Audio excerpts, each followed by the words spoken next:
امام احمد بن حنبل فرماتے ہیں، ایک دفعہ مجھے عراق کے کسی گاؤں میں رات ہو گئی۔ میں ایک مسجد میں گیا لیکن چوکیدار نے مجھے وہاں سے نکال دیا۔ میں مسجد سے باہر فرش پر سو گیا۔ چوکیدار نے مجھے پاؤں سے پکڑا اور گھسیٹ کر مسجد سے دور کر دیا۔ ایک خدا ترس آدمی مجھے اپنے گھر لے گیا۔ وہ ہر وقت چلتے پھرتے، اٹھتے بیٹھتے، ہر وقت استغفار پڑھ رہا تھا۔ صبح ہوئی تو میں نے اس شخص کو پوچھا، کیا آپ کو استغفار پڑھنے کا کیا فائدہ بھی ہوا ہے؟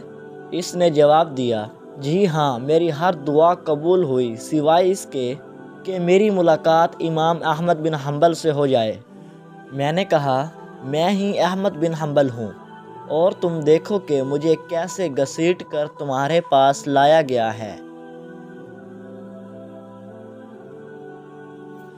دوستوں، امید کرتا ہوں کہ یہ ویڈیو آپ کو پسند آئی ہوگی۔ تو مزید ایسی ویڈیوز کو دیکھنے کے لیے آپ میرے چینل کو سبسکرائب کریں اور بیل آئیکن کو بھی دبائیں تاکہ میرا ہر آنے والی ویڈیو آپ تک سب سے پہلے پہنچے۔